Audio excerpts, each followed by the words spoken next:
ഇതിപ്പോ വെളിപ്പെടുത്തുന്നുണ്ടെങ്കിൽ അത് നേരത്തെ ആകാമായിരുന്നു. ഇപ്പോഴല്ലായിരുന്നു, സമയം കഴിഞ്ഞു പോയി. നമ്മള് ചിന്തിച്ചിട്ട് പോലും ഇല്ലാത്തവര് ചിലപ്പോ ഇതിന്റെ പുറകിൽ ഇതൊക്കെ ചെയ്തിട്ടുണ്ടാവാം. ഈ വാർത്തക്ക് തന്നെ വിശ്വാസമില്ല എന്നുള്ളതാണ്. കൊടുക്കണ വാർത്തകൾക്ക് തന്നെ വിശ്വാസമില്ല. ഒന്നും കറക്റ്റ് അല്ല, അതന്നെ ഒന്നിനും ഇതില്ല. ഇപ്പൊ 2 ദിവസമായിട്ട് ഹേമ കമ്മിറ്റി റിപ്പോർട്ടാണ് വാർത്ത കയറ്റി വരുന്നത്. നമ്മൾ പല രീതിയിൽ ആരാധിക്കുന്ന നടന്മാരുടെ പേരൊക്കെ പറഞ്ഞിട്ടുണ്ട്. അതൊക്കെ കണ്ടിട്ടുണ്ടാവുമല്ലോ, സിദ്ദീഖ് ആയാലും. ഇപ്പൊ ഇതിനെ കുറിച്ച് എന്താ തോന്നുന്നത്, ഇങ്ങനെ നടന്മാരുടെ പേരൊക്കെ വെളിപ്പെടുത്തുമ്പോ ന്യൂസ് ചാനലൊക്കെ? അല്ല, ഈ ഇപ്പോഴേ അല്ലല്ലോ ഈ സിനിമാ ഫീൽഡ് നല്ലതാണെന്ന് പറഞ്ഞ് കേട്ടിട്ട്. പണ്ട് കാലം തൊട്ടേ സിനിമാ ഫീൽഡിൽ ഇങ്ങനെയൊക്കെ ഉണ്ടെന്നുള്ളത് കേട്ടിട്ടുണ്ട്. അന്നേരം അതിപ്പോ ആരെങ്കിലും പരാതി കൊടുത്ത് അപ്പൊ മുന്നേ തന്നെ അറിയാമായിരുന്നു ഇങ്ങനെ ഇതിനുള്ളിൽ കേട്ടിട്ടുണ്ട്. ഇങ്ങനെ സിനിമാ ഫീൽഡ് ശരിയല്ലെന്ന് ഞങ്ങൾ കേട്ടിട്ടുണ്ട്. അതിനെക്കൂടെ നമുക്ക് അറിയത്തില്ല ഒന്നും പറയാൻ. അല്ല, അപ്പൊ ഇങ്ങനെ താരങ്ങളുടെ പേര് ഇങ്ങനെ വെളിപ്പെടുത്തുമ്പോ അവരൊക്കെ ഇങ്ങനെ ചെയ്യുന്നില്ല, ഇവരൊക്കെ ഇങ്ങനെ രീതിയിലുള്ള വ്യക്തികളായിരുന്നു എന്നൊക്കെ ചിന്തിച്ചിരുന്നു. ഇതിപ്പോ വെളിപ്പെടുത്തുന്നുണ്ടെങ്കിൽ അത് നേരത്തെ ആകാമായിരുന്നു. ഇപ്പോഴല്ലായിരുന്നു, സമയം കഴിഞ്ഞു പോയി. അപ്പൊ അന്ന് അവർക്ക് ധൈര്യം ഇല്ലാത്തതിന്റെ പേരാണല്ലോ. അതിപ്പോ ഇവിടുന്ന് വന്നു ആ ധൈര്യം. ഹേമ കമ്മിറ്റി റിപ്പോർട്ട് വന്നതുകൊണ്ട് പിന്നാലെ അല്ല ധൈര്യം വന്നത്. അപ്പൊ ഇതുവരെയുള്ള കറക്റ്റ് അല്ല വിശ്വസിച്ച് ചാനലില് വാർത്തകളും. അല്ല, ഇനിയിപ്പോ അതിനെ ഒന്ന് ആ റിപ്പോർട്ടുകളുടെ അടിസ്ഥാനത്തിൽ ഈ അന്വേഷണം വരത്തില്ലേ, ആ അന്വേഷണത്തിൽ തെളിയട്ടെ എന്തുവാണെന്നും, കുറ്റക്കാരാരാണെന്നും, കുറ്റം ചെയ്തത് ഹേമ കമ്മീഷനകത്ത് പരാതി കൊടുത്തവരാണോ അതോ അല്ലാതെ ഈ പരാതി പറയുന്നവരാണോ എന്താണുള്ളത്. അപ്പൊ വാർത്തകളിൽ കാണുന്നതൊന്നും സത്യമല്ല എന്നാണോ പറഞ്ഞിരുന്നത്? നമ്മൾ കണ്ടില്ലല്ലോ, അപ്പൊ ഇതിനെ കുറിച്ച് അറിയത്തില്ലല്ലോ. ഒരു പെൺകുട്ടി നേരിട്ട് വന്നിട്ട് ഇങ്ങനെ പറയുമ്പോ അതൊന്നും വിശ്വാസത്തിലെ കണക്കിൽ എടുക്കുന്നില്ല. അത് പക്ഷേ അത് അന്ന് ഏതെങ്കിലും രീതിയിൽ പ്രതികരിക്കാമായിരുന്നല്ലോ, പുറത്തു വരാമായിരുന്നല്ലോ. അങ്ങനെ എന്തെല്ലാം കേസുകൾ വരുന്നുണ്ട്. അപ്പൊ ഒന്നും ചേച്ചിക്ക് വിശ്വാസം വരുന്നില്ല. അപ്പൊ ഈ സിദ്ദീഖ് ഒന്നും അങ്ങനത്തെ നടന്മാരല്ല എന്നാണ് പറഞ്ഞു വരുന്നത്. നടന്മാരങ്ങനെയല്ലെന്ന് നമുക്ക് പറയാൻ പറ്റത്തില്ലല്ലോ. അതൊന്ന് തെളിയട്ടെ, അന്വേഷിച്ച് കണ്ടെത്തട്ടെ.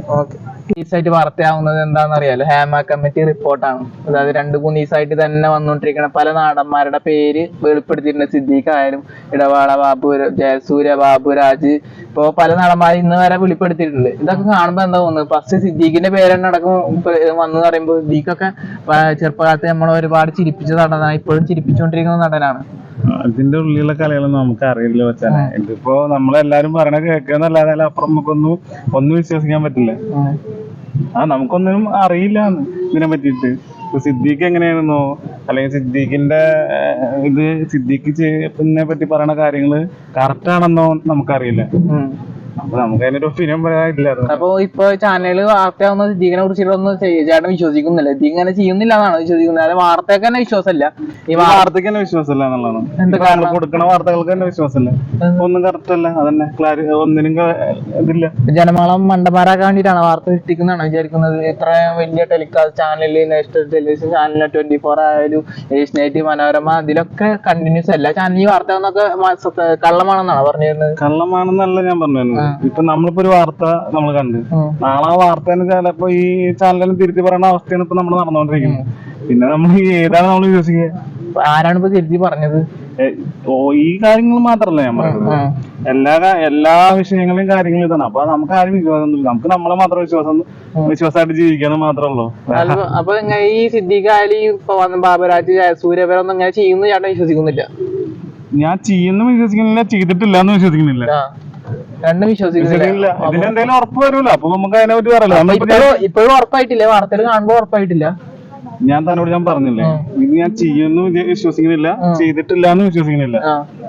അപ്പൊ ഇതിനൊരു ക്ലാരിഫൈ വരുമല്ലോ, അപ്പൊ നമുക്ക് എല്ലാവർക്കും ഒരുമിച്ച് വിശ്വസിക്കാം. അല്ല, അപ്പൊ വാർത്ത വന്നിട്ട് വിശ്വസിക്കില്ല അത് മനസ്സിലാകുന്നില്ല. ഇതിന് ഇനി ഒരു കാര്യങ്ങൾ തെളിവും കാര്യങ്ങളും ഇതാക്കി വരേണ്ട കാര്യങ്ങളൊക്കെ. അപ്പൊ ഈ ഒരു സ്ത്രീയാണ് മുൻകൂട്ടി വന്നത്, വന്നിട്ട് നേരിട്ട് വന്ന് പറഞ്ഞു അത് വിശ്വസിക്കില്ല. അത് നമുക്ക് ഇപ്പോഴത്തെ കാലത്ത് വിശ്വസിക്കാൻ പറ്റില്ല. അതൊക്കെ പൈസ കൊടുത്ത് ചെയ്യുന്നതാണോ? എന്ത് വേണമെങ്കിലും നമുക്ക് ചിന്തിക്കാം. പല നടന്മാരുടെ പേരൊക്കെ വന്നല്ലോ, സിദ്ദീഖ് ആയാലും, ബാബുരാജ്, ജയസൂര്യ, ഇടവേള ബാബു, അങ്ങനെ കുറെ ആൾക്കാരുടെ പേര് വന്നു. ഇതൊക്കെ വാർത്ത കാണുമ്പോ എന്താ തോന്നുന്നത്? അതായത് സിദ്ദീഖിന്റെ പേരൊക്കെ ഒന്നും ഒട്ടും പ്രതീക്ഷിക്കാത്ത പേരാണ്. ഇപ്പൊ ജയസൂര്യയുടെ പേര് വന്ന്, ഇതൊക്കെ കാണുമ്പോ എത്രത്തോളം വിശ്വാസം ഉണ്ട്? അല്ല, അപ്പൊ വിശ്വസിക്കുന്നില്ല. താല്പര്യമില്ല, അതുകൊണ്ട് തന്നെ അല്ല, അപ്പൊ ഇങ്ങനെ സിദ്ദീഖായാലും ജയസൂര്യ ഇങ്ങനെയൊക്കെ ചെയ്യുന്നു വിശ്വസിക്കുന്നുണ്ട്, അല്ലെങ്കിൽ ഇവരൊക്കെ ഇങ്ങനെ ആയിരുന്നു വിശ്വസിക്കുന്നുണ്ട്? ഇവരിങ്ങനെ ചെയ്യുന്നു വിശ്വസിക്കില്ല. അല്ല, ഇങ്ങനെ ഇത്ര തനതിൽ ഇവര് ചെയ്യുന്നു വിശ്വസിക്കുന്നില്ല. വാർത്തകൾ അവരുടെ സിനിമകൾ അവർ ഇഷ്ടപ്പെട്ടവരല്ലേ, അപ്പൊ അവരുടെ ഒരു ഇത് വെച്ചിട്ട് നമ്മൾ അവരങ്ങനെ ചെയ്യുന്നൊന്നും വിചാരിച്ചിട്ടില്ല. വാർത്ത കേൾക്കുമ്പോൾ വിശ്വസിക്കുന്നില്ല. അപ്പൊ വാർത്തയൊക്കെ പറയുന്ന കേൾക്കുമ്പോ ചെറിയ വിശ്വാസം ചിലതായിട്ട് തോന്നുന്നുണ്ട് അവരിങ്ങനെ ആയിരുന്നു വിശ്വസിക്കുന്നത്. അപ്പൊ കൊറേ അങ്ങനെ വരുന്നുള്ളതുകൊണ്ട് ചിലപ്പോ പണ്ടത്തെ കാര്യങ്ങളും കൂടെ ആയതുകൊണ്ട് പറയാൻ പറ്റിയല്ലോ. അതുപോലെ ഇപ്പൊ ഒരു നേരിട്ട് വന്നിട്ട് സ്ത്രീ ഇങ്ങനെയൊക്കെ പറയല്ലേ, അപ്പൊ അതൊന്നും വിശ്വാസത്തിൽ കണക്കിലെടുക്കുന്നില്ല. മൊത്തത്തിൽ നമുക്കൊന്നും പറയാൻ പറ്റത്തില്ല. ഇപ്പൊ എന്തൊക്കെ സത്യാവസ്ഥ എന്താ നമുക്ക് അറിയത്തില്ലല്ലോ. നമ്മൾ ഈ വാർത്ത കേട്ടിട്ടുള്ളതല്ലേ നമുക്ക്. ഫിലിമാ ഫീൽഡ് ഇങ്ങനെയൊക്കെ സ്വാഭാവികമായിട്ട് നടക്കുന്നതാണ്. അത് പറയാൻ പറ്റിയല്ല. നമ്മള് ചിലപ്പോ നമ്മള് ചിന്തിച്ചിട്ട് പോലും ഇല്ലാത്തവര് ചിലപ്പോ ഇതിന്റെ പുറകിൽ ഇതൊക്കെ ചെയ്തിട്ടുണ്ടാവാം. ഇനി വരാനുള്ള നടന്മാര് ഇനിയും അങ്ങനെയുള്ളവരുണ്ടായിരിക്കാം വിചാരിക്കുന്നത്. അങ്ങനെ വരുന്നില്ല. വിശ്വസിക്കണ്ട ഈ വാർത്തകളിൽ കാണുന്നത് എത്രത്തോളം സത്യാന്ന്, അല്ലെങ്കിൽ അങ്ങനെ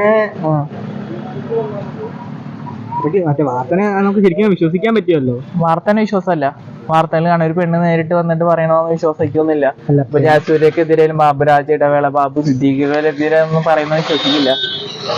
അതൊക്കെ അങ്ങനെ വിശ്വാസമൊന്നുമില്ല എനിക്ക്. വാർത്ത കാണാൻ പോവുക അത്രേ ഉള്ളൂ. അത്രേ ഉള്ളൂ. ആ വാർത്ത വിശ്വസിക്കുന്നതല്ലേ, വാർത്തകൾ വെറുതെ സൃഷ്ടിക്കുന്നതാണോ പറഞ്ഞു വരുന്നത്? അങ്ങനെ പറയാൻ പറ്റില്ല. ചിലപ്പോ ഉള്ളതായിരിക്കും, ചിലപ്പോ ഇല്ലാത്തതായിരിക്കും. 100% സത്യം തോന്നുന്നില്ല. സത്യം തോന്നുന്നില്ല വാർത്തകളില്.